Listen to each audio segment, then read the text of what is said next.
Hey, everybody, welcome to the True Crime Squad. I'm Christy Brower, here with my sister, co host, and partner in crime, Katie Weaver. Hey, Katie, Hello. how's it going? It's going good. We're just Are you just sipping on your drink and your brand new True Crime Squad merch tumbler? I I am. I'm so excited. Possibly like I am as well. Check it out. We have real merch, guys. We're so excited. We are so excited. That we have two tumbler styles and it's you're looking at them both. Yeah. Yeah. And we're so excited. And these tumblers, so I picked these ones specifically to make our merch on because they're 30 ounces. And most of the time when you see tumbler cups like this, they're 20. And to me, 20 ounces goes by real fast, especially when Mm-hmm. you're trying to get your water in. So Right. I went with 30s. And also, these come with two different lids, which I think is pretty cool. So you get this lid Mm-hmm. that has a straw in it to just sip out of. And it has this Mm-hmm. cool little carabiner thing on it too. So you can like clip that to your purse or your Right. backpack or Very, your very belt loop or convenient. whatever. Yeah. And then it also has just the clear, like, coffee lid. Mm-hmm. But both lids screw on, which was important to me because I have spilled enough hot coffee on myself and in my car to last me a Mm. lifetime. So I want the lid that screws on tight so that I know I'm not going to make another god awful mess. Right. So, Me too. That I find very handy. yeah. So, yeah, they're over in the merch store. There's also three different mugs. There's t-shirts and there's embroidered hoodies. So, Yeah. we have a full merch There you store go. now. So all you have to do is go to truecrimesquad.com and there's a link right there to click and it'll show you all our stuff. So we Mhm. wanted to get that out for you for the holidays this year. We've been at people have been asking and asking, and I know we've been slow on it, but we have done it now. I shouldn't say we. Katie has done it now because she's amazing. Yeah. And I'm thrilled. I'm thrilled. I love um, all of our merch stuff, and I'm thrilled that we now can make it possible for all of you. And I Yes. love this tumbler. Look at I this. that is I have probably my favorite design out of all the of them. one with the thumbprint, yeah, and the Mhm. caution tape and our logo. Yeah, I love it. I love it. It looks So like us. Yeah. be sure and check it out. So, just in time for the holidays, if you've got loved ones looking for what you might want, we all know Mhm. this would be a great option because many of Just you send have them a link. asked. Yeah. Send them the link. Yes. So be sure to check that out. Yes. Well, this is our Monday episode. It's coming out Mhm. kind of late because that's just how we are. But this is our Monday episode. And I am going to be climbing up on a soapbox and doing a rant. But before that, Katie's going to ease us on in with a little bit of creepy crime. Oh,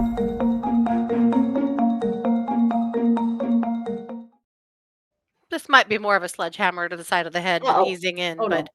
it's Oh no. okay. It's I get the point. I get the idea behind it. Hmm. This right here is Glenwood Caverns Adventure Park. Oh boy. Okay. Yeah, it's an amusement park. Looks like a pretty fun place.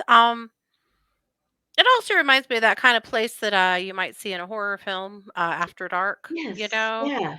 or maybe abandoned for 30 years and have all the stuff Ooh, still there and lots of running scary from movies start a like serial this. killer or something. Yes. Yeah. But actually, something really terrifying happened at Glenwood Caverns on Saturday. On Saturday morning, a dead man was discovered in one of the women's bathrooms. Whoa. And written on the mirror, apparently, this is all just new coming out today. So, the information could change, but this is what we know at this point that written on the mirror was written, I am not a killer. Well, Ooh. the man, his name is Diego Barajas Medina. He is 20 years old. He was 20 years old. It was initially reported that he was 20, and then the police marched that back and said actually, or 22. Now they've marched that back and said he's 20. Mm. So luckily, this was before the park opened. It was a maintenance crew that found him. He had died from a self inflicted gunshot wound to the head. Apparently, Medina went into the park while it was closed. He had an AR style rifle, a semi automatic handgun, and a whole bunch of explosives, both strapped to him and also in his vehicle. He was wearing body armor, like tactical type clothing. He even had patches sewn onto his clothing that might have indicated that he was like a SWAT team member or a police officer or something. Yikes. So the message said, I am not a killer. I just want to get into the caves. That was written on the wall in the bathroom. They're not quite sure exactly what that means, but some of the explosive devices he had were actually fakes and some of them were real. He had a duty belt holding several ammunition magazines. In other words, he could have caused a major mass casualty event at this place. Yeah, you surely could have. The sheriff is saying that there was absolutely no indication at home or at his school that he was planning anything like this or struggling. But here we are. The sheriff says, given the height or the preparation and given the amount of weapons and ordnance that he had, it seems very likely he intended to use those things against the community. He chose not to. Uh, it certainly does make you think that he, potentially was fighting his own demons, you know, Yeah. going in there. And that's that perhaps he fought himself and won, in a sense, in a way that he It, saved everybody else that he could it have killed. seems like it. I mean, to have written what he wrote, It's just terrifying to think what could have that he happened. was so prepared to do such heinous things and then took his own life Yeah, instead. yeah. The sheriff's office said, while this is investigation is still ongoing and very active, it's important to realize that given the amount of weaponry, ammunition, and explosive devices found, the suspect could have implemented an attack of devastating proportions upon our community and our first responders. Mm. And given the fact that over the weekend we have seen an unbelievable amount of mass shootings in the US, this Mm. easily could have been another one. And then add the explosives to it as well. Gosh, So grateful that everyone is okay. Sending a lot of love to his family. I cannot imagine how they must be feeling right now. no, The whole thing is just so scary. it is. But thank goodness, at least this time, everybody's okay. Well, Well, except for him. except for him. Yep. That's really sad. Yeah, it is really something. So, per always, if you see something, say something. And boy, keep an eye on your peeps. People are not okay. No, not at all. Wow. Well, thank you for that. Yeah, I'm going to kick the mic back over to you to talk about someone else who was very much not okay. Yeah.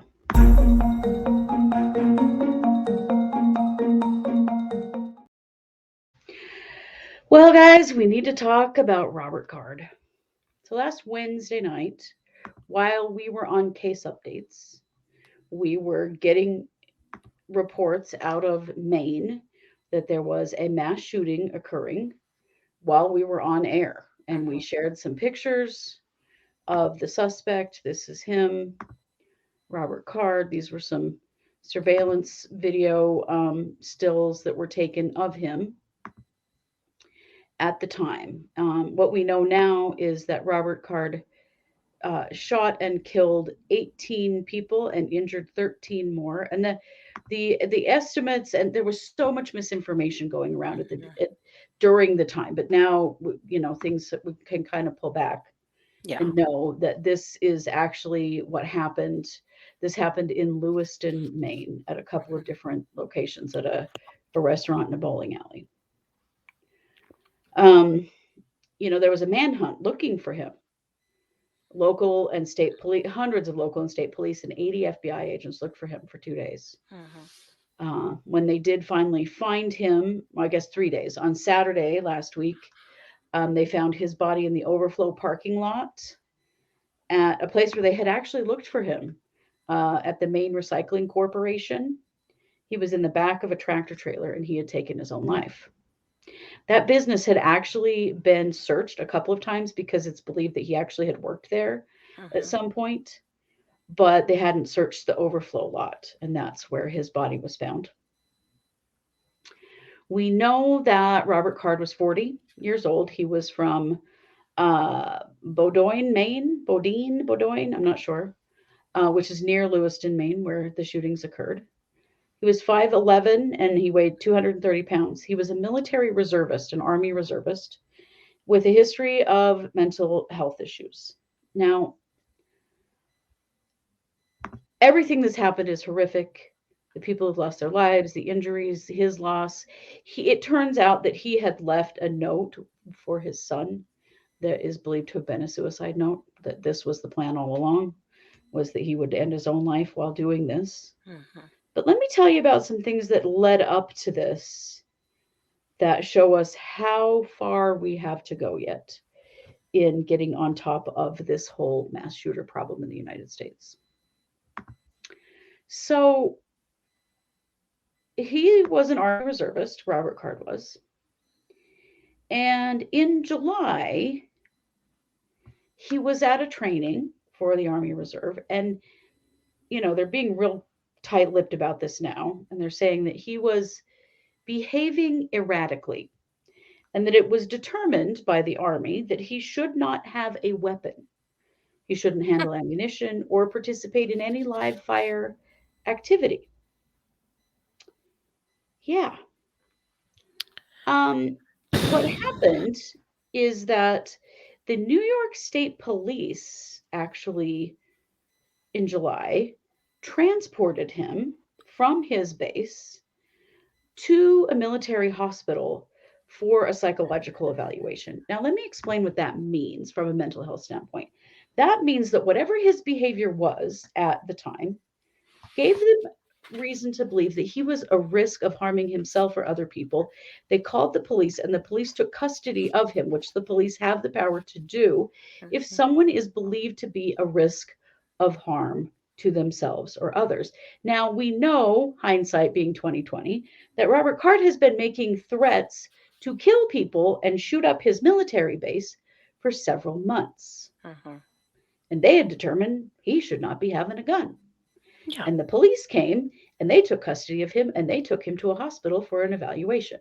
Mhm. We also know that Robert Card spent 2 weeks in a psychiatric facility this summer, Mhm. probably related to that. Because I'll tell you, if the police Likely. pick somebody up here and they take them to the hospital for an evaluation, then that person may either be voluntarily or involuntarily committed to a psychiatric hospital. We'll tell Mhm. you in Idaho that a 2 week stay for an adult is a pretty long time. Yeah. And maybe that's not the case in Maine, but in Idaho, a lot of people only make it about 3 days. Mhm.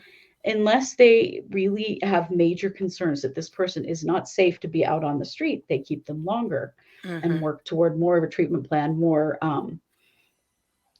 medication services after the fact, that kind of thing, right?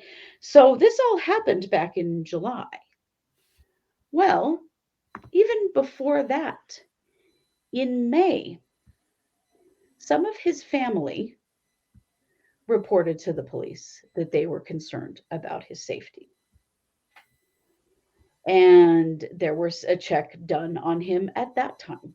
Mhm.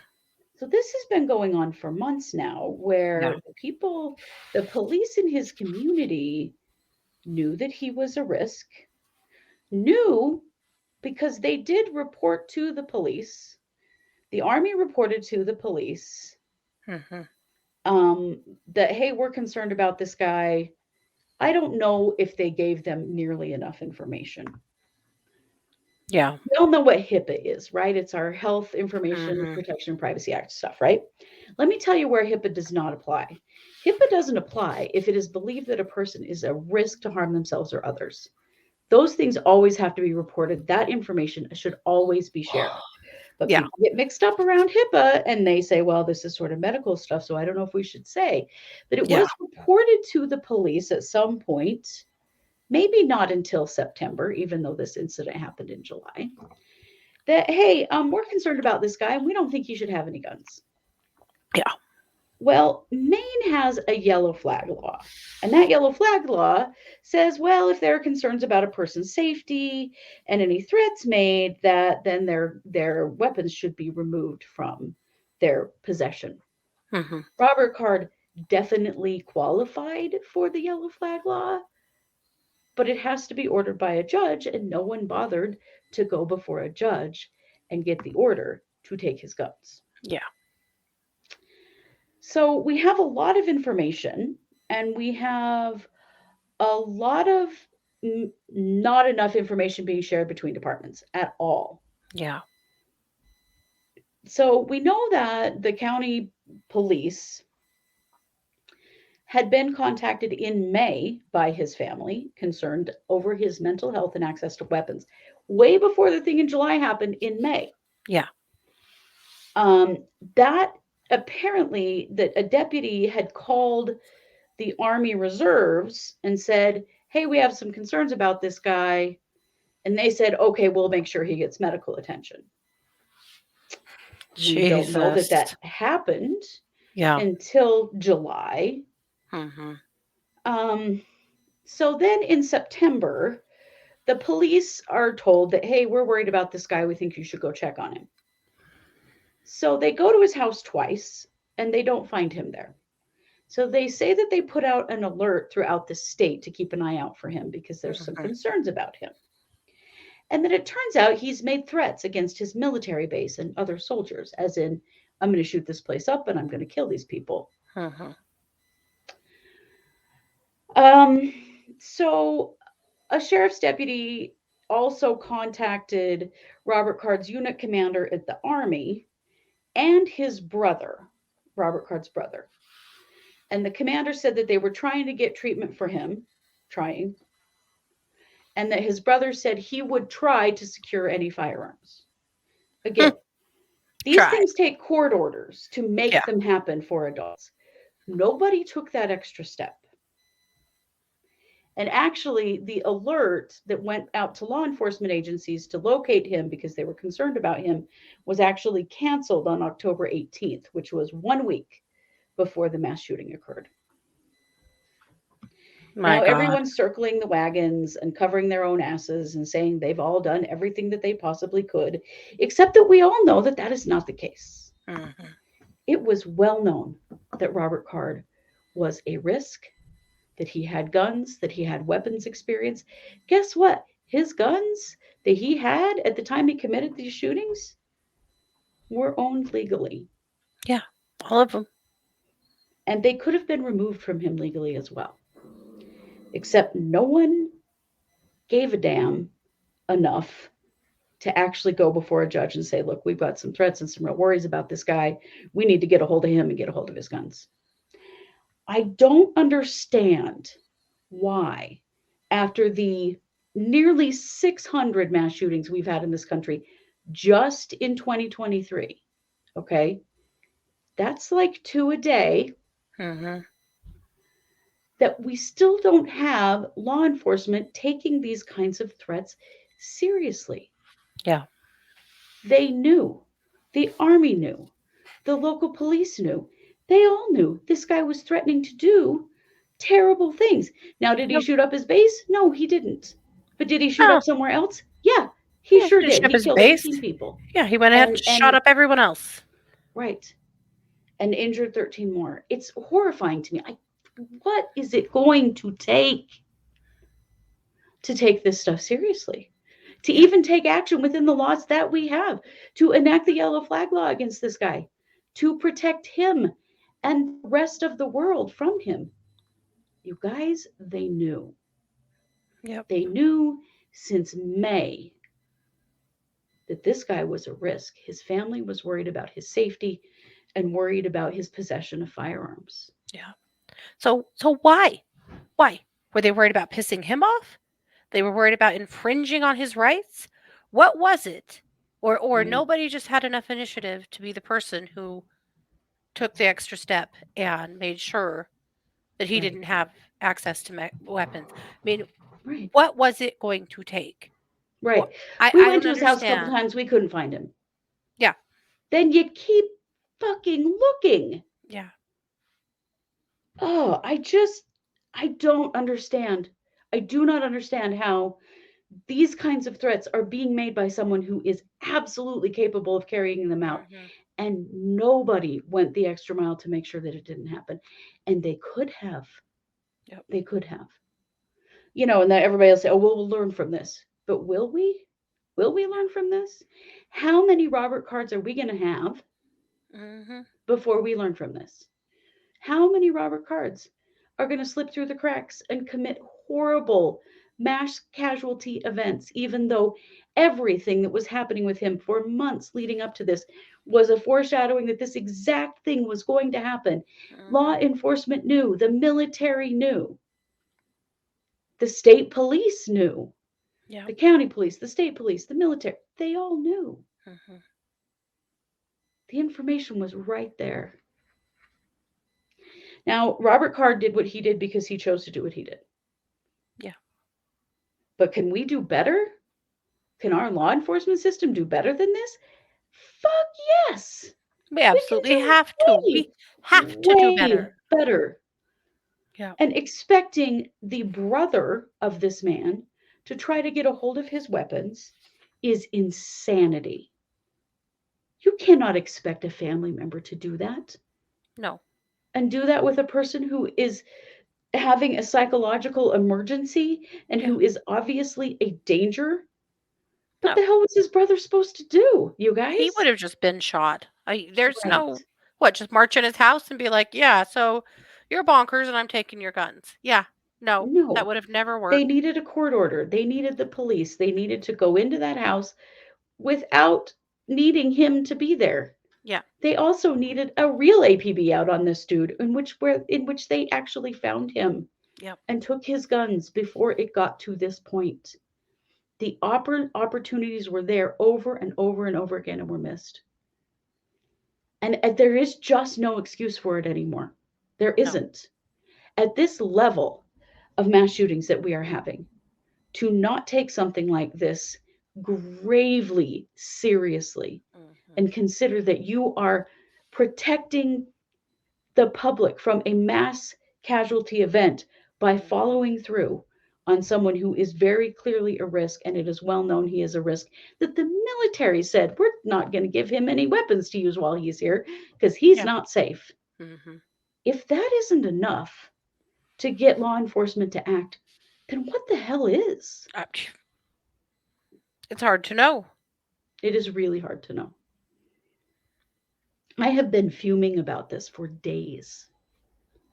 And just to see how many opportunities there were to get in front of this before it happened, No, and how and many no one. families are shattered, lives are lost, so many other people injured that are fighting to, heal themselves now. The trauma caused to that community is Never ending. generational now, Yeah. Yep. and to Robert Card's own family, and to the people who Right? were These poor asking for people help, who were tried and saying, tried. Yeah. this guy's not right. Mhm. We're worried. He's not safe. He shouldn't have guns. Then the military says the same thing. But Mhm. do the police go make sure that he doesn't have guns? No, No. they sure don't. No, they sure don't. I just am disgusted and angry, and I'm so tired of hearing these stories and acknowledging how many times our system fails. Mhm. Like, they could have done anything more than what they did Yep. to try to prevent this because they knew. Mhm. The police knew, the military knew. And now here we are. And now here we are. We talk about, we need new gun laws, we need gun restriction. I believe in all of those things, absolutely, because I think we have to come at this from every angle. Mhm. Mental health, all, every angle we have to throw at it. But we don't even have to change anything if we use the infrastructure we have right now and actually utilized it to try to prevent shootings like this. Many of them could be prevented. This one particularly could have been. Yeah. Ugh, ugh. As you guys know, I get real pissed about stuff like this. It's so frustrating to me to see that we have a system in place that would have prevented this kind of a shooting, that could have gotten involved with him and gotten him the help that he needed and gotten his weapons away, Mhm. his legally purchased weapons. Mhm. And we didn't do it. No, it's hard to not look at it and assume then that his rights superseded the rights of 18 lives and so many other people. Right? Right. Yep. It's just wrong. With that, Katie, I'm going to send you the mic over to you for some WTF news. Mhm.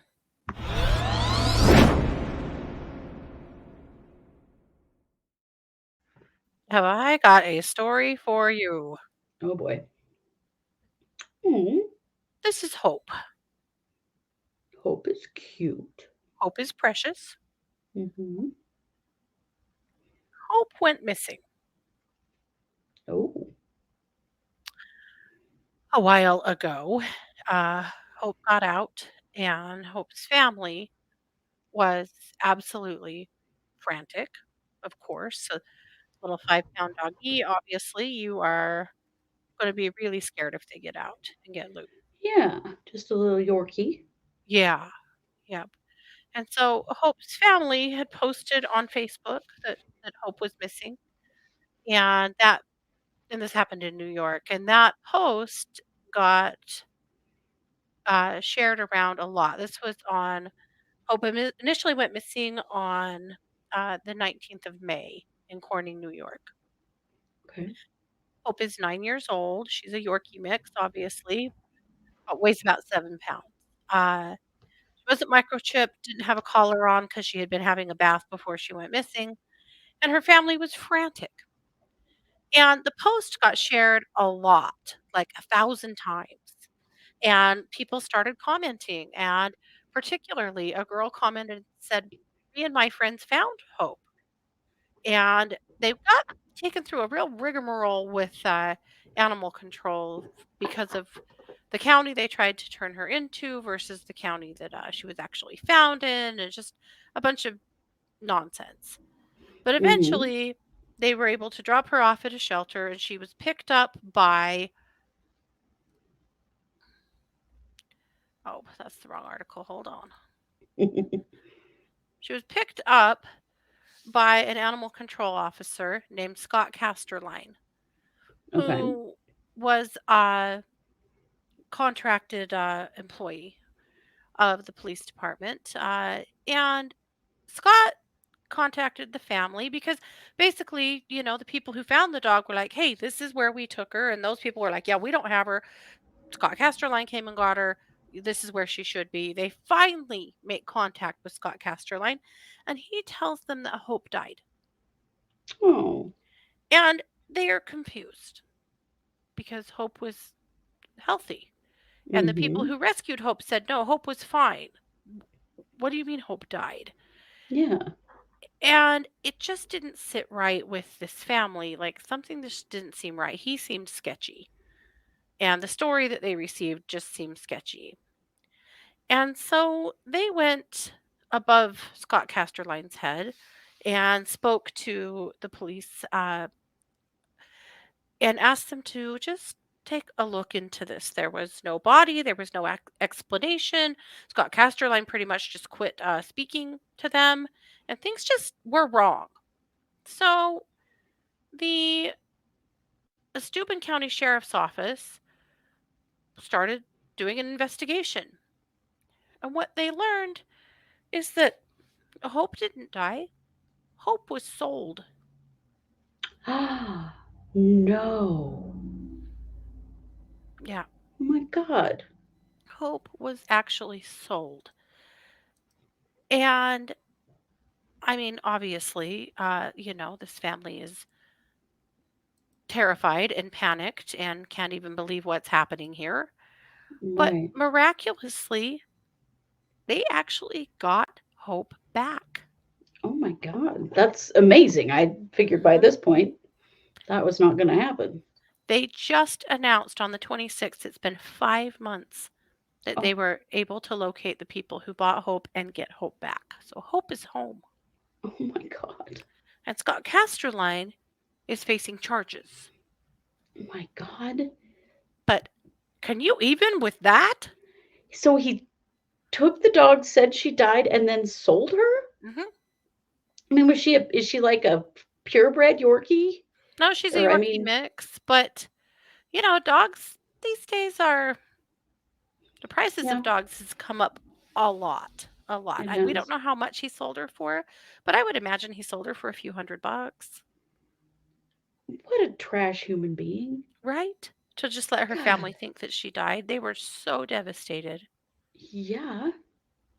Just unbelievable. Go, But good go on Hope's them. family for fighting for her for this long. Wow. Mhm.